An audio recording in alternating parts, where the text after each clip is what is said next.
Hey, y'all. I'm so excited. It is the inaugural episode of the Sacred and Profane podcast. And hey, for those of you who know, this podcast actually jumped off in 2017 under a different name through the Sacred Exchange.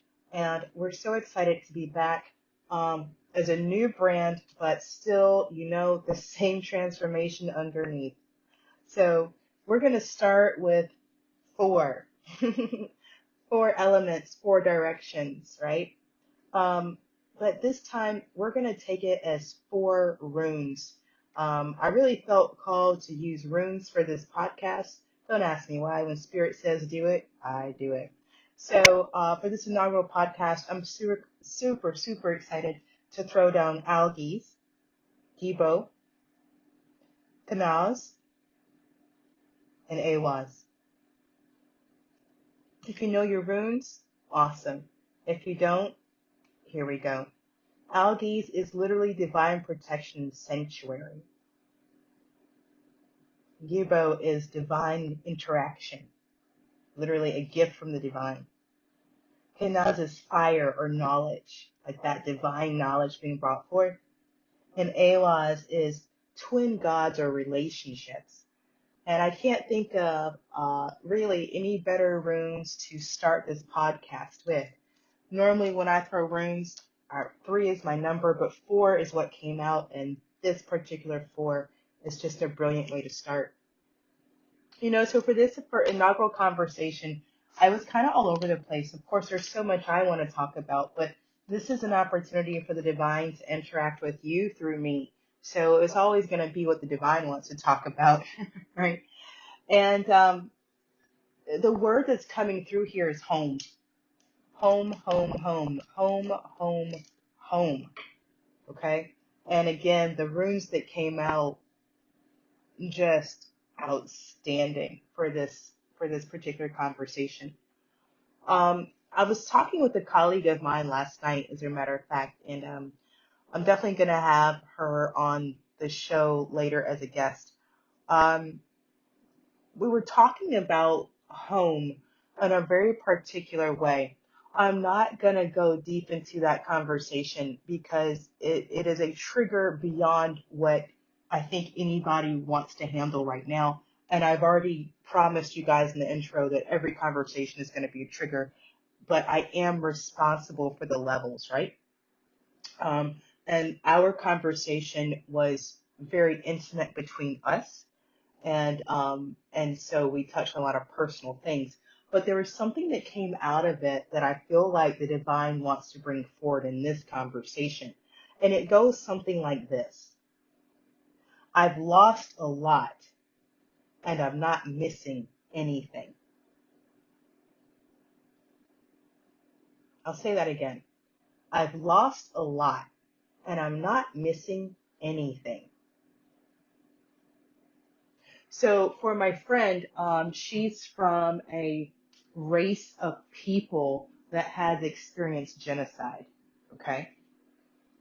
And I myself have an extremely multi-ethnic background. And so, genocide is absolutely in my DNA. Okay. And that really is, that was the context for our conversation. And I'm not going to bring that conversation forward any more than I already have right now. But I do think it's important sometimes to have a context for what you're listening to.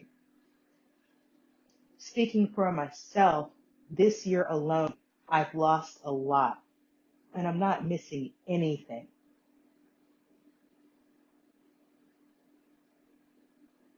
I'm inviting you to sit in the pause and search through your own life experience. No matter who you are, where you're from, what your last name is, and what color your skin is, you have lost a lot by virtue of you being alive on the planet at this time.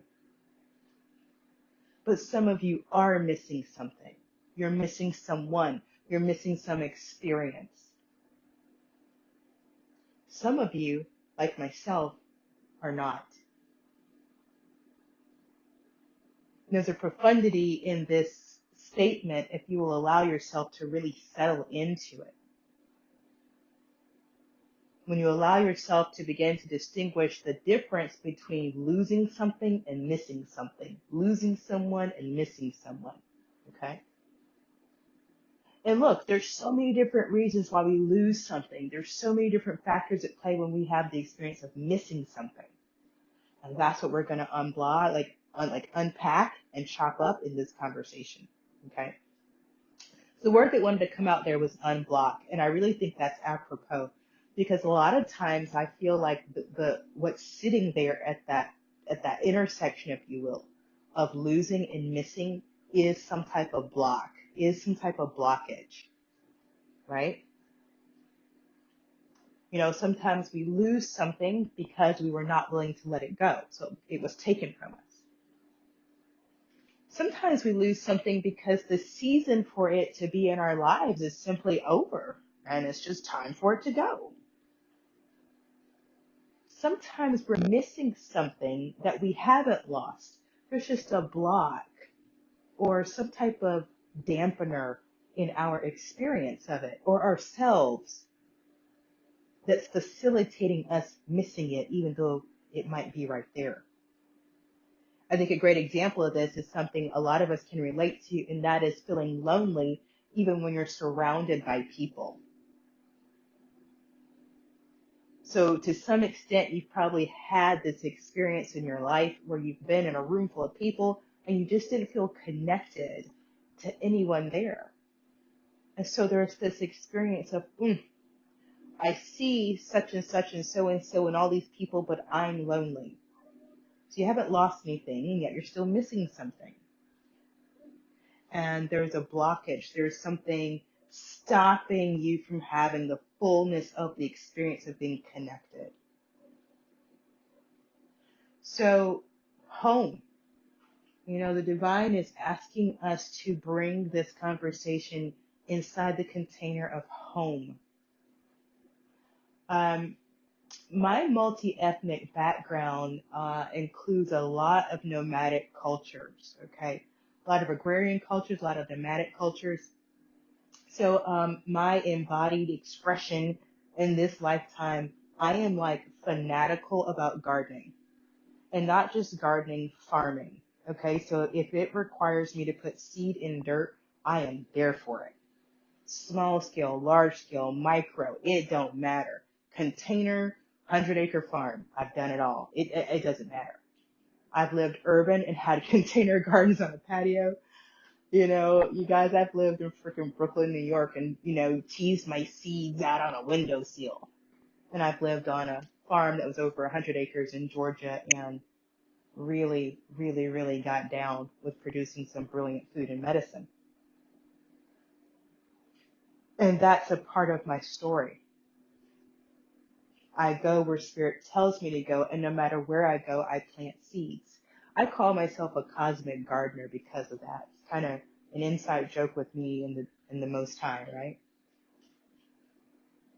But this DNA, right, that drives my life experience is one where home was not something my ancestors necessarily got to experience.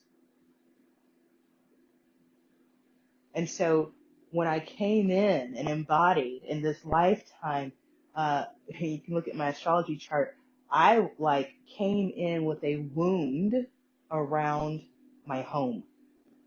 My Chiron is in Taurus in the 12th house. If you know, you know. Sitting right next to Venus. If you know, you know. That's a hell of a wound to heal. Right? And I healed it, and now I must maintain my healing. Right? So that's a truth we get to sit in as well. You can heal something, and then there's the maintenance of your healing. If you've had major surgery, you know what I'm talking about. And if you've stubbed your toe, then okay, you healed it and you get to keep going.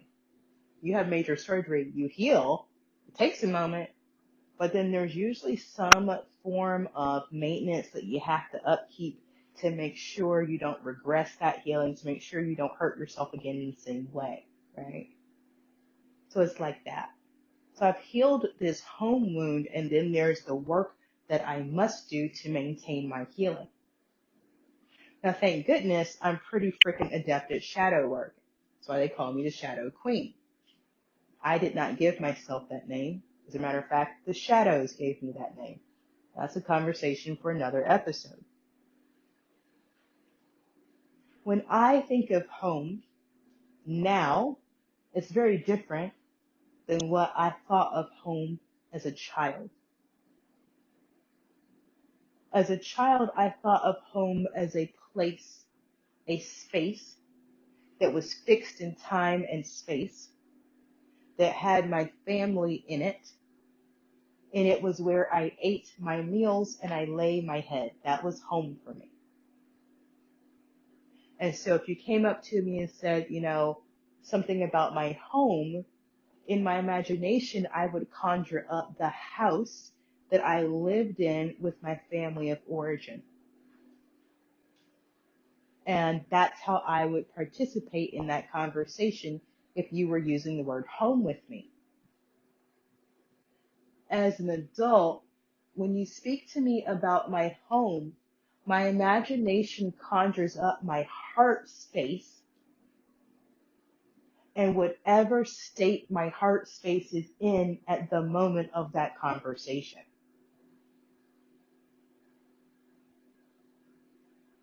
Somewhere between Philadelphia and New York, Louisiana and Jacksonville, right? Chicago and Georgia, I figured out that home really is where the heart is.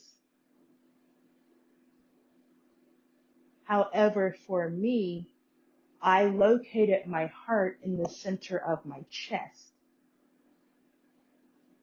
not in another person. So my home for me became wherever my heart was, meaning wherever my physical body was, because my physical body is my home. Now, beyond this concept of physical body being home, I relate to myself as someone who is not Terrian. I am not originally from this earth. My soul did not start here on planet Earth. Okay? So whatever word you want to use, starseed, whatever, I don't care. It's not really into the names, the labels like that. What I'm communicating is I have an extremely deep experience of this is not my home. That is not my home. A space is not my home. I am my home. And when I say the word I am speaking of my consciousness seated in my heart space. That's home for me. This is where I feel safe. This is where I feel seen. This is where I'm secure. This is where the I becomes we.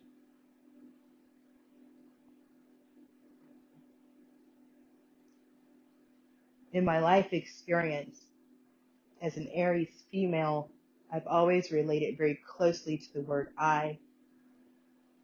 And the further I allowed myself to deepen my experience of home being where my heart is, the easier it was for me to drop into the we that is here.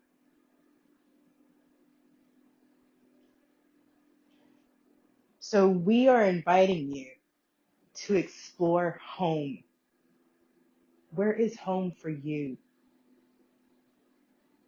What does home feel like for you? What does it smell like for you?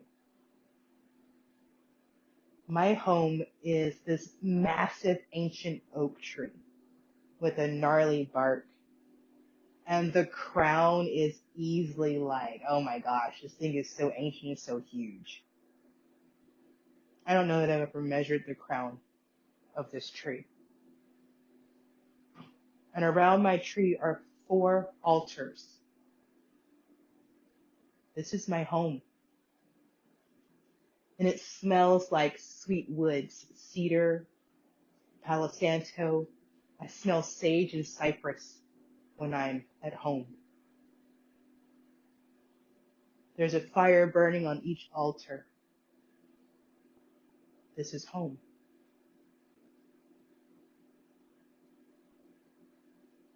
In the middle of my home is a throne, and it is mine. This is my home. So, although I have lost much, I miss nothing. I have lost a parent. I have lost friends. I have lost intimate relationships, lovers. I've lost jobs, entire careers. Thanks to trauma, I've lost major organs in my body, and I miss nothing.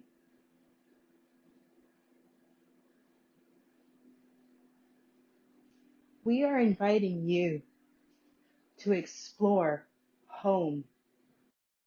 Where is your home?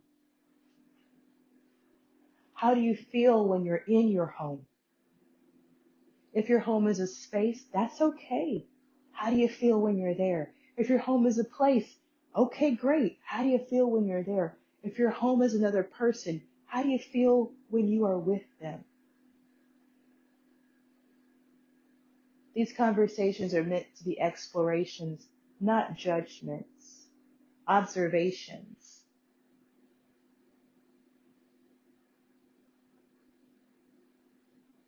Not arguments. We're inviting you to come home, wherever home is for you, wherever home is for you. This shift on the planet is so chaotic and so tumultuous. The divine is inviting us to come home, to find sanctuary within ourselves such that we can weather any storm.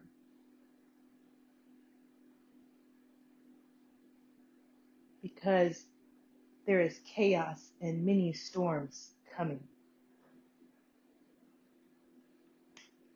I'm currently in the south of the United States of America, kind of dead center of the country. And so I have, in the past 3 days, witnessed Hurricane Helene devastate, um, if I put it bluntly, devastate my past. Okay. So from Florida to Georgia to South Carolina to North Carolina to Tennessee, the first 40 years of my life was absolutely lived in the Southeast. And I just watched a hurricane flood it out.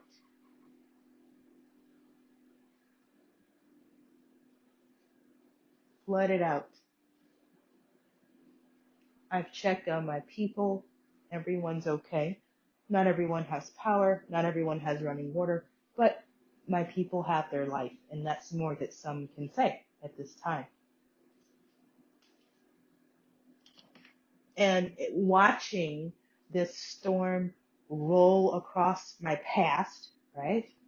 And then spending the following 3 days on the phone doing whatever I could for whomever I could left me viscerally present to home. My home, the homes of my friends, the homes of my family, homes that were washed away in the flood, homes that had trees fall down on them, homes that are still standing, dry as a bone.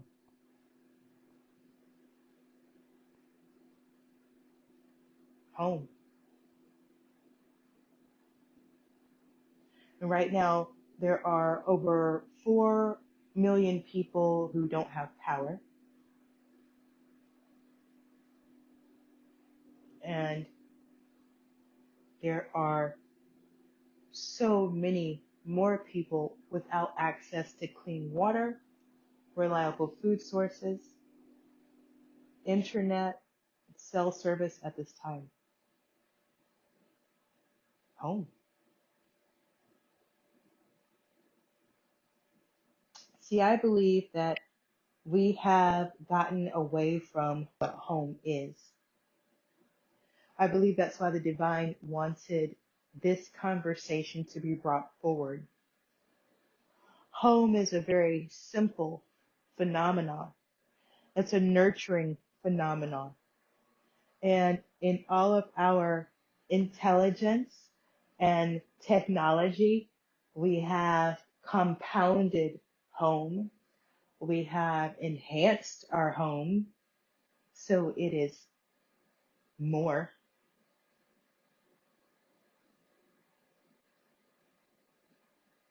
But when you've lost everything, what is home? Where is home? Some of you, I can hear you saying, home lives in the imagination then. Some of you are that your home is in your ancestral land.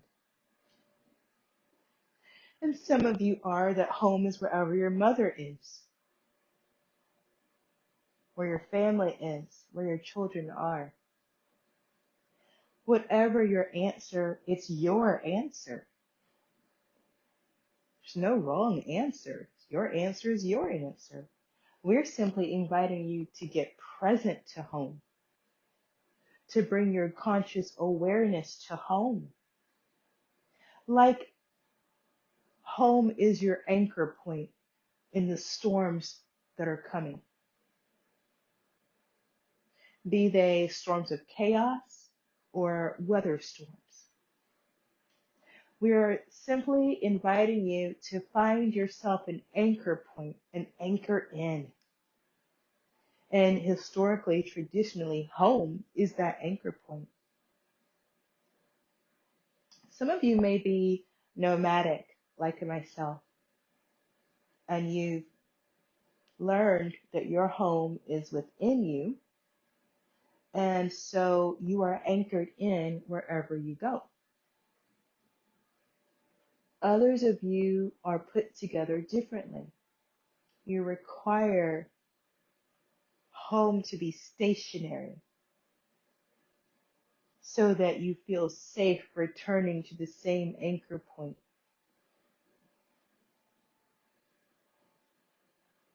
Regardless of your personal preferences, programs, and experiences, we invite you to explore home.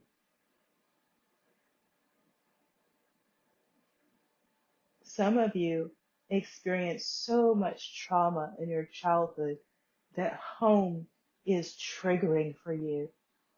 The word is triggering. The thoughts surrounding it are triggering.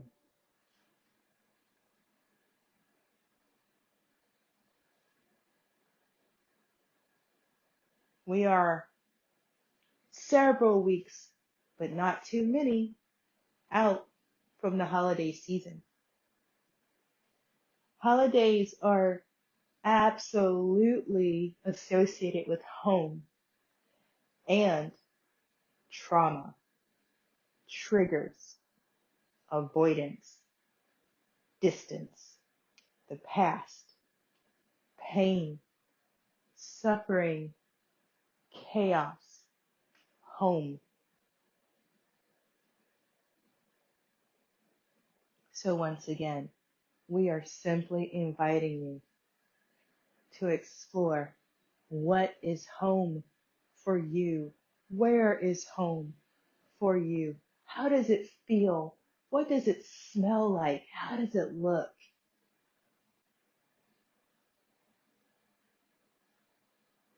If you find yourself activated or triggered in this conversation, sit in the discomfort. Explore that activation. And only when you feel supported enough should you address what you discover. That's very important. When you are triggered or activated, we do not recommend running off to fix the trigger. Please don't do that. We do recommend you sit in the discomfort, and when you are ready, get yourself support to dismantle the trigger. Okay? There are lots of resources available now. If you cannot find a resource that's suitable for you, please reach out to us. We will support you in finding an appropriate resource for the activation that you are experiencing if we can. If we cannot, then we will recommend another resource that can help you find further resources. Okay? But as we bring this conversation to a close,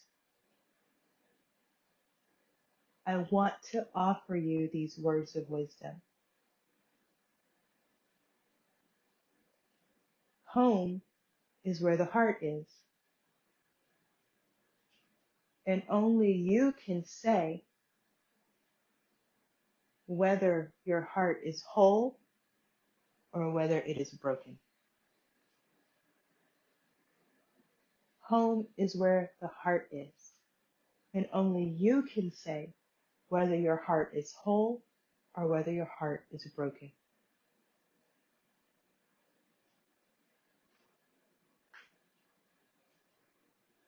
I lost my home last year, and I lost another home this year. And I lost my home before that, the year before that. This is the way. I have lost much, but I miss nothing. Thank you for joining me in this conversation. I trust that you received something, probably not what you thought you were going to, but definitely something to think about.